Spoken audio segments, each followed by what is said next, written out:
Hello, my name is Stacy Zeller, and this is for Level 3 Techie Mission 1. I am going to show you how some of my classmates' content supports what the text discusses in Chapter 6. I have pulled different missions from different classmates on Chapters 2, 3, and 4 in Everything's an Argument, the book. And I'm just going to show you how it relates to the text in Chapter 6. So this first one is Chorus Mission 1 by Christina Leroy. I have copied and pasted it onto a different platform so I can highlight, I think, what's most important for you to be able to see it better. So I'm going to start off with this first one. It says, in the yellow, it says the chapter discusses using pathos to seem more relatable, and by making himself, the writer, seem more relatable, the listeners are more likely to take in at more likely to take in his advice. In the book,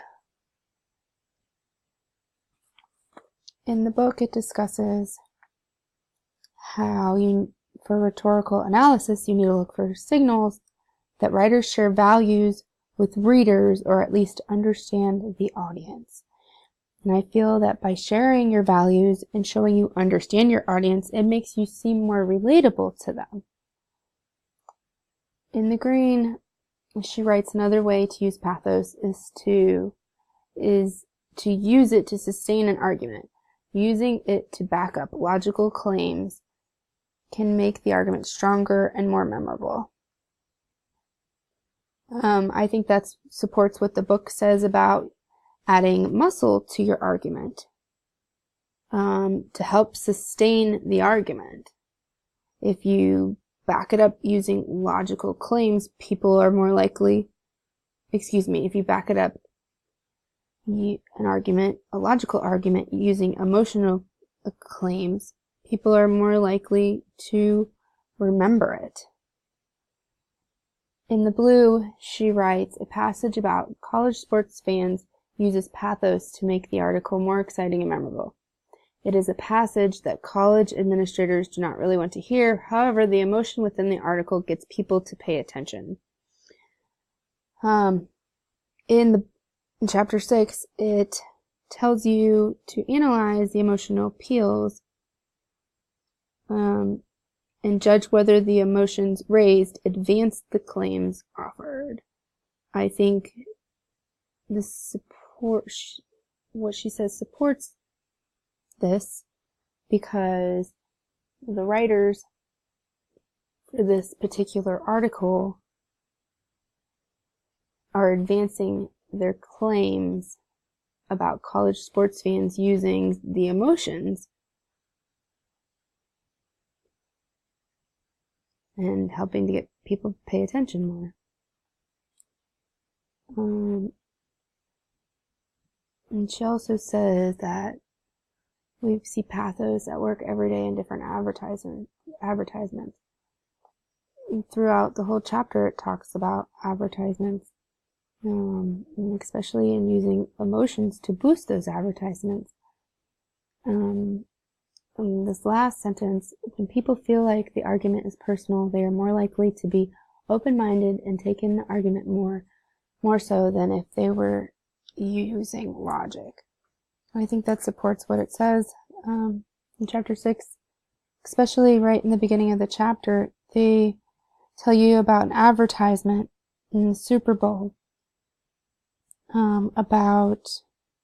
it's from Dodge Ram, called God Made a Farmer, and it shows still photographs of rural America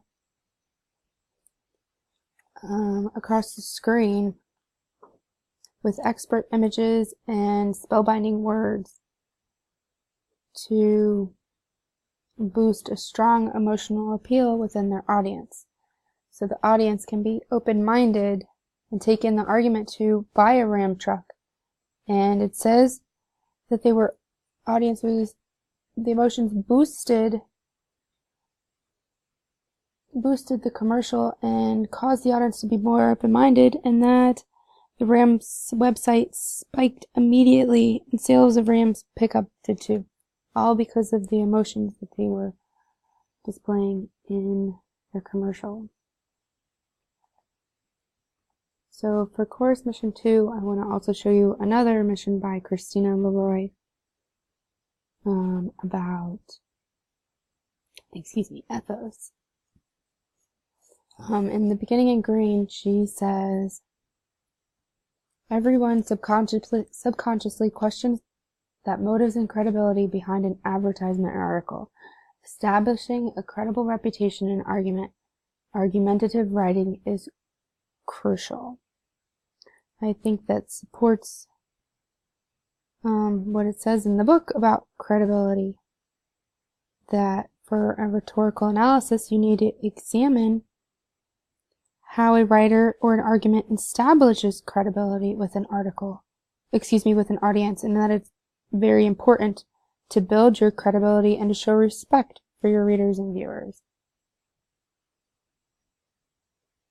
She also says here in the yellow that credibility speaks to a writer's honestly and their likability.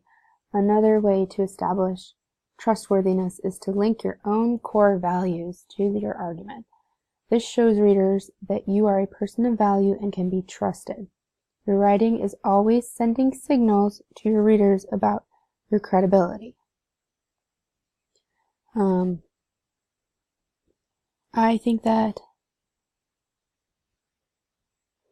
supports what it says in the book, because in the book it says for rhetorical analysis that you need to look for signals. This is exactly what it says. Look for signals that writers share values with readers, or at least understand an audience.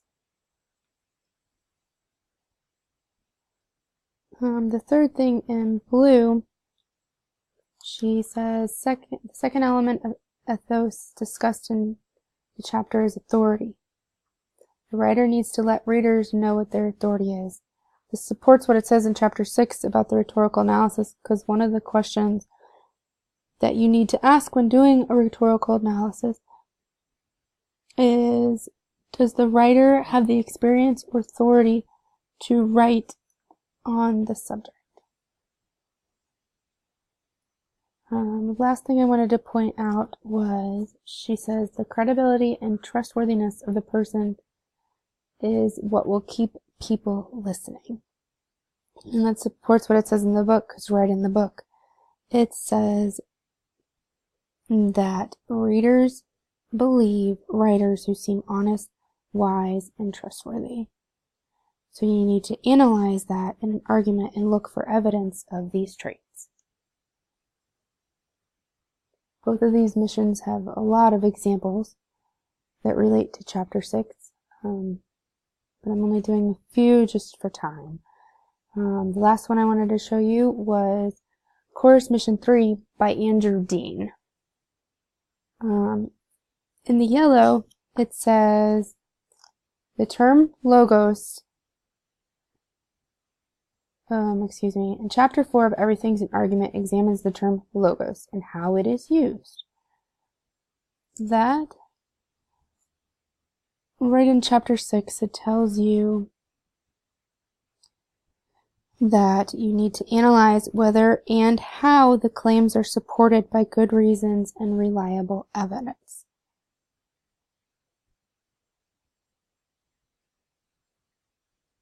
And Andrew, also says that logos refers to arguments based on facts and reason. And it supports in the book that says that in doing a rhetorical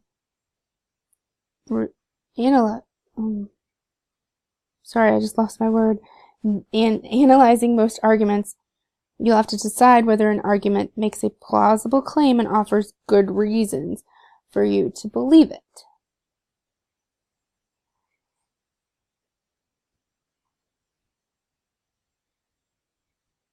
Also, he says that in the yellow, right here it says, in low-stakes arguments, just using facts alone can be enough for your argument to stand, especially if you mention where it came from. For example, consider using phrases like reported by the Wall Street Journal that will give you more credibility to your argument.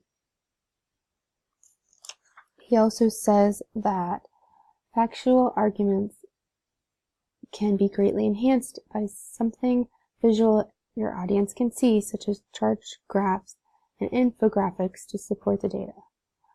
Both of these things support what it says in chapter 6, because in chapter 6 it tells you that you need to judge, you need to analyze the quality of the sources, and that it's important. And I'd like to read you just the one paragraph I think is that it really relates to. It says, you'll need to examine the quality of the information presented in an argument, assessing how accurately such information is reported, how conveniently it's displayed in charts or graphs, for example, and how well the sources cited represent a range of respected opinions on a topic.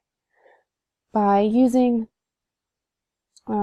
putting your sources into your phrases, like Andrew Dean said, reported by the Wall Street Journal, that cites your source of a respected opinion, and it gives it more credibility. And so those are just some of the ways that I feel his mission 3 supports what the text discusses in chapter 6.